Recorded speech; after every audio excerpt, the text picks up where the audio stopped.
what's the part that you rarely talk about with people? Look, everybody loves an Everest story, cancer survivors, Iron Man, 7 summits. But what's the part you rarely talk about that made this possible? Just recently, I've been thinking a lot about that.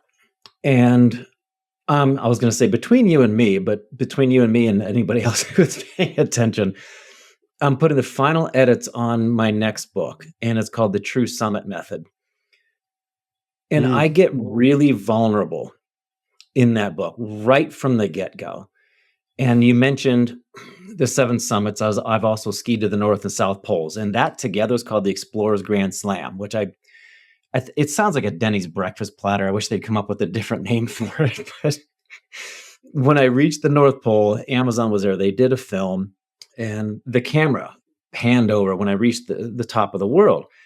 And I remember it looked at me and is like, Sean, you just completed something no one in history has ever done before. How do you feel? And of course, to what you were mentioning, for the camera, for social media, for the regular media, I was like, oh my God, this is awesome. I feel amazing. I literally have the $1 billion paycheck in the adventure world, but I felt hollow. And I went home. I was depressed for about a month, and I couldn't figure out why. And I look back at it, and oftentimes success, accomplishments, and fulfillment don't arrive on the same timeline. Say that again. Success, accomplishments, and fulfillment don't necessarily arrive at the same time. So I went home, and like I said, I was depressed for about a month until I reflected back on everything I accomplished and realized they weren't just check marks on a box. Because when I reached the North Pole, I felt like what I call it, I reached a false summit. And everybody's had them. You get up there, you look around on the top of your goal, and you think to yourself one of two things. Well, this isn't what I expected the view to look like. Or worse yet, what's next? So that was exactly what I felt like. I thought, okay, well, what's next? Same thing with going through the first cancer. Doctors told me, hey, you're in remission. Go live your life. My family wanted to have the ticker tape parade. Everybody was excited and ecstatic. My first thought was, now what do I do? Because who am I without the struggle? But if you have a purpose to the end result, if you're doing it for a deeper reason, going back to the personal core values, you now are aligning your accomplishments with your fulfillment, and you're going after your true summit. So if you're aware of what your false summits are, you're never going to arrive and wonder what's next. You're going to arrive and it's going to feel like home. So that the biggest thing was avoiding those false summits. And I took that into running. I ran 7 marathons in 7 days on all 7 continents recently.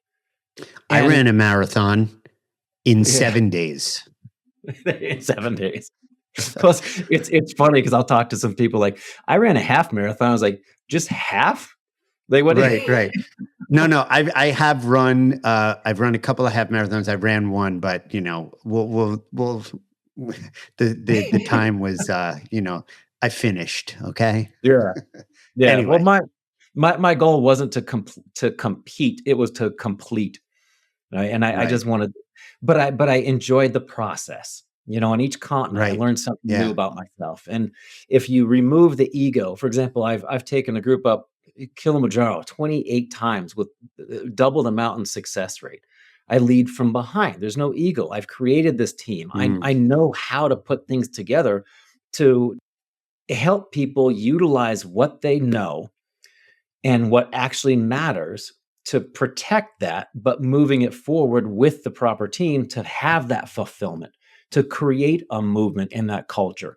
Not just looking at, going back to what you said, from the outside, when I reach the North Pole and whenever anybody reaches a goal, from the outside, they might seem like they have everything together. Like, oh, this is fantastic. I know, numerous billionaires who on the outside look like they have everything. The numerous houses, the 15 cars, the 2 private jets. And he's upset because one of them doesn't have Wi-Fi, but they're inside, they're they're unhappy. It's because so many people are more concerned about what others think of them than what they think of themselves. So we all need to take that long proverbial look in the mirror to figure out who we are.